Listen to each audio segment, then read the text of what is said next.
See, it's breaking at about under 25 pounds. Yeah, it's about 23 pounds with the fish scale. What else are you going to use? I don't know if that was a good idea putting it in the vise like that, but look at that. I can actually do it in dual action now. So let's see if the P64 form was correct. Single action would do it for the trigger pull. The guys say, well, if you do that, it's going to go down to 2 pounds. Right, that's 2 pounds. 3 pounds. It's breaking. It used to break, what, 4.5? Now she's breaking at 3.5, and that's perfect for a match grade trigger. And also EDC. Look at that, 3.5 pounds. Couldn't be any perfect. So what this video is about is how to install the Wolff spring. In case you can't understand me. So the first thing you want to do is pull the slide off by doing this and safety check it. Obviously you have to do that to take the gun apart. They don't bother. And the spring seems to only screw off, or I'll end up stretching it. So you take that off. So I'm showing you this screwdriver because it's too big, and notice how I modified the tip, because that's the kind of nut that is. You have to get some of these Harbor Freight screwdrivers and cut them on your 4-inch grinding wheel. Put them in the vise and just go to it, man. But this is why we need the smaller screwdriver, and you can pretty well hold that with your finger. You got to take the grips off. And also have one of these around like this. See? Nice microfiber towel. And you can just punch that right out. And with this punch, this is a communist block punch. I think I got like half a dozen of them for like less than $1 a piece. There's a nice bent one. See? They're not too strong. But if you want to use a good one, get these Starrets. Boy, are they pretty strong. So anyway, yeah. Being it's a communist gun, it probably fits the communist punch. As you can see. The grips come off. Put them here. You got this here. See, it won't slide around. Now the next thing you do is you got to cock the trigger, because there's a little thing right here, right there. That's the spring you're replacing, and you just put it in there just a little bit. Don't stick it all the way in, because it's hard to take out then. So then you just put it in like so. Okay, then you decock it, and that takes the pressure off that trigger.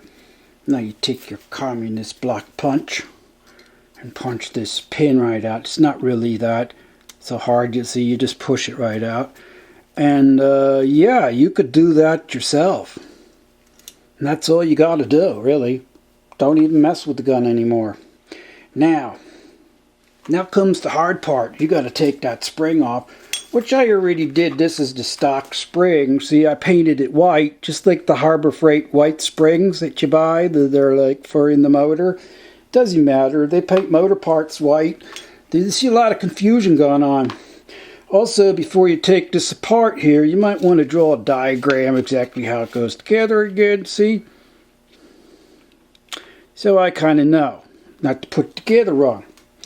So then you just get over here on your vise.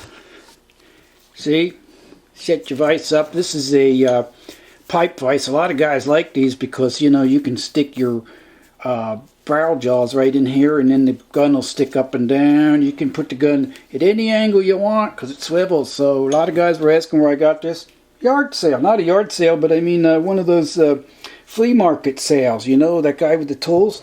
He had one, but I noticed why they wanted it, because this one has the replaceable jaws, where I saw the Harbor Freight ones are cast right in there to the frame of the vise. So not as strong as these replaceable jaws. So what we got is this right now. So to fix that, what we do is take this piece of cake, man. Get a piece of duct tape. I don't know, you might be able to do it without duct tape. but I put a piece of duct tape on the one side. And see how this got this ridge here? It's perfect. It lines up just with this freaking ridge right here. See, look at that. Perfect, isn't it? So it sets down in there. So yeah, if you can't see what I'm doing already, if you figured it out, then you don't need to watch anymore. But yeah, you just put it right like that. Clamp it. Take this out. And hold it down because she's going to fly all over the place. And there it is. Took the spring out. There it is. See? Now you just get the new spring. In case you wanted to see, I got the parts all confused. You can see also the old spring is shorter. Yep. So then to put it back together again, you just reverse that. We don't make any mistakes because we do a diagram. See? Put that right there, the diagram. And we know that this one's white, so we don't need that. And it's that cheap Walmart paint. It's like $1.25 for a spray can. So you can paint them all. Red, white, green. Because you see, I forgot to show you, I got the whole set. 20 pound, 19 pound, and this is the 18 pound, which I probably should have just bought the 17 pound. Yeah, see, now you can't really push that together and hold it. It's really super strong. So you just put this back in here again. Right? And you can see you can't even stick it in the vise. You actually have to loosen it some. I just tried. Oh yeah, make sure this bushing's on there. At the top, see it? And then you just put this down in here again. The duct tape kind of makes it stick better. Hold it down like this and pray to God she comes through there without losing it, and it did. And now you don't lose that paper clip. Put the paper clip back in there. You do have to use a paper clip. And now you can stick it back up in the gun. Let me show you that now. The reason why I'm showing you this is because nobody else showed you how to do it, and it's really sad. So you want to, like, there's like a little, see that little hook right there? You want to hook this little part of the trigger right up in there, and she just sets right in there, see? It's nothing to it.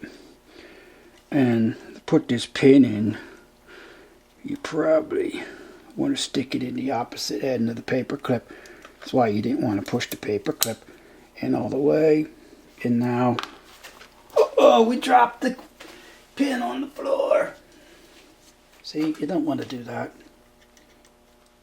So now we have to turn this over again. Make sure we got that part of the trigger lined up in the saddle.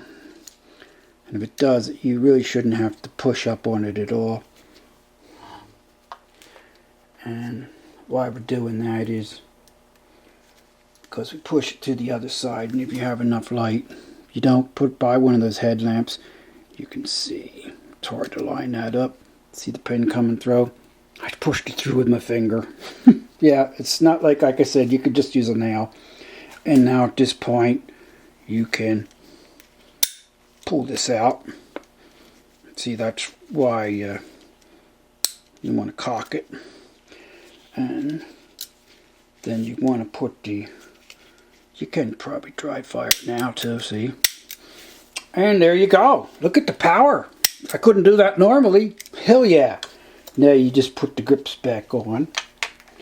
And I believe these grips can go on left, the screw can go in left side or right side. It's ambidextrous like. And now this sucker's as good as any PPK or better. These Polish, man, I'm telling you, they take a lot of pride in their guns. So we'll stick it in the backwards way just to shoot, see if you can. And then we'll use our special hammer here from the old Yankee workshop. Yeah, you don't want to mar this stuff. And then you put this on. Isn't it fun to watch me fumble like that? And you can just chase this up with the screwdriver without scratching it. Don't you like those grips? Really awesome, ain't they? Black like that, plastic. I've got no reason to change them. Then you can just tighten this up. And I don't know if you can hear, it's raining out. Or I'd go out and shoot it right now. And now you got to find the spring you lost. Don't put it on that way. It's all stupid. Mine, like I said, you have to screw it on. It just won't push on. It just screws on quicker. Oh yeah, make sure this thing's cocked out to the side, or oh god, I do that a lot. And then you can just put it on and hit that and you're good to go. Look at that, man. She is rocking. So anyway, thanks for watching, and don't forget to paint these springs because they're all the same size. Paint that one red and yellow, or maybe green and Christmas colors. Yeah, green and red. There you go. That way you don't get them confused. And what color is the green one? 19 pounds. But I think I'm good with 18 pounds. Might even buy the 17 pounder. And I also did show you, if you look at my other videos, I showed you how to really, the correct way to lighten springs. Just like I showed you the correct way to make these special tools that you can't buy anymore to take out these special kind of nuts like that, see? Yep. Being that I don't have that size, I'm mostly working on big guns. We got the big boys like this. We don't really need something that small. You probably won't either. But I'm trying to help you in case you take something apart that has a bigger one on. Like they're from my Mauser collection. So isn't that a nice freaking gun? It's just like the PPK, but if you look, the biggest separation, like I showed you, the PPK, if you didn't see, it has this indentation up here, which helps your hand right up. The PPK comes right out across like this far. So your hand can only come up this high, in other words, on the PPK. See, because it's all metal in there. Whereas this, you can slide your hand up inside the trigger. And because you got a lower bore axis on this than, say, one of those other guns, this thing is really more accurate than any gun I've ever had, even for such a short little gun. Heck yeah. Let's look at some of the markings there if you want. 1973, Circle 11. That's the serial numbers which match the frame. And that doesn't mean it's worth any more that it wasn't imported by Century Arms. This was imported by Redmond, Washington, PW Arms. Yep. It says 9mm P64. See that? 9 by 18 millimeter. So yeah, we could go out and fire it, but it's like I said, it's raining, and it's not so much I care about the rain. It's just the cameras don't like the rain and stuff. You know how that is, cameras and rain. So I take these gloves off, see? Because it's not ruined. If I'm going to come back here and use it again, you can't get these fingers out like that. I take them just like a balloon. Stick your finger in there, and guess what? See? Now you got it. And it's all blown back up, and you can reuse those gloves, because my God, they cost 12 cents a piece. Let me show you a perfect pair that I screwed up. See? That one's completely inside out. Can't even use it. Take it like this. And there they are. Usable again. They're not really that dirty. Nah, but I wouldn't use them after a day or so because they got bacteria growing in there, you know. But there you go, man. Nobody else showed you how to do it but me. So thanks for watching, and don't forget to subscribe and get the 3-spring kit. I wouldn't. I would just get the 18 and the 17 pound, because you can see that you could probably go 17 pounds even lighter. Yeah. Do your thing, man. It's the way to go.